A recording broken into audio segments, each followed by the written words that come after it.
Well, as we head into better weather and get out and dig in the dirt, our Freakle mom, Sami says you don't have to be an expert to grow your own fruits, veggies, and more. And you say start inside. I do, yeah. You guys called me out earlier. I'm not an expert by any stretch of the imagination. Neither are we. Well, but I've spent a lot of time researching because this isn't my natural tendency. And what we want to talk about today is all of this you can do for under $5, and you need to learn the habit first before you go and invest a lot of money. The habit of gardening. The habit of gardening, and see if you're really going to stick with it. So start with even as simple as something you have. If you want to stick with, seeds that you get out of the fruits and vegetables you're eating, or you can go to, any of the big box stores. These were 20 cents, and I found out you can even buy these with your EBT cards as well because it's real food. So start with just this, an egg carton that I use. Get some soil that you have outside already and start the seedlings inside, especially now when the weather isn't really quite right for planting outside. They say usually to wait until mid-April for that.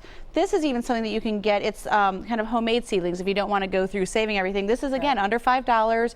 Walmart I got it at, and you just wet the little pellets in there, put your seeds in, and let it germinate inside for several weeks before you actually plant it outside, and then you can see the fruits of your labor. Cool. The fruits. The fruits of your, yes, pun intended. Pun intended. So the grapefruit you had for breakfast, you would actually pull the seeds out, plop one of those in those little pellets or into an egg carton individually. Exactly. And you could grow a grapefruit tree? You can do, I mean, now it's not going to happen this season, but you're going to be able to start. It's a good start. But it's a good start. You think about it, pumpkin seeds, anything that you can do, just let them dry out for a little bit, and then you can plant those. Now, another thing you can do, a lot of local organizations are giving away free plants, free seedlings, free even tree starters. This was a cabbage that my daughter had got, the little cute, she had to decorate the little planter there, but it's something where if you get, again, you want to start cheaply, look around for those different organizations. I've got a list on SamiCone.com too to help you get started with those. Okay, that's good. So once you've done all your planting, you want to suggest another thing that we all should be doing. I do composting. I actually learned this from one of my students at Lipscomb, did a talk on how easy it is to compost even in her dorm room, and it got me thinking, what am I throwing away that I shouldn't be? And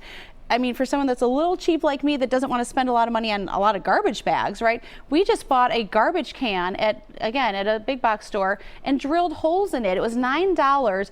And more importantly, this helps me to see if I'm going to stick with it instead of spending before you buy a big composter. Yeah, that'll cost $100 or more. This is a way to really test it out. So, for instance, I have a pot here that I keep on my. I know we don't want to release those fumes. Ew.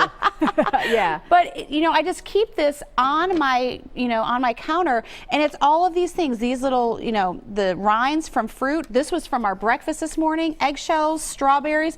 We just literally dump it in there, and even lint, Meryl. Did you know that? Lint? Dryer lint, because you need to have a good mix of grass, of leaves, and that sort of thing. And you'll see some of even the fruits and vegetables that we didn't include in our meal plan that we were supposed to.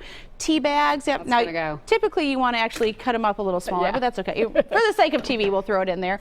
But again, this is a great way to see if you're going to be able to do this, because you'll have to take this out about once a week into that garbage can that we showed. And then you have your own soil, nutrient-dense soil that you can use for that lovely garden that you're making. So good. Let's take a look at a picture of your garden at home. Yes. You don't have a great big one, but you've got a great little start. It's a little garden, and we've got strawberries there. We do some herbs, and obviously you can't see a lot. We've got beans, but just enough, again, to get the kids involved and to make us feel like we're eating from our own labor and eating healthy and fun. Kids are more likely to eat it if they help grow it. I love it. Some great ideas. You'll find more money-saving ideas on her website. We're going to link you to it. It's Sami with an I, SamiCone.com.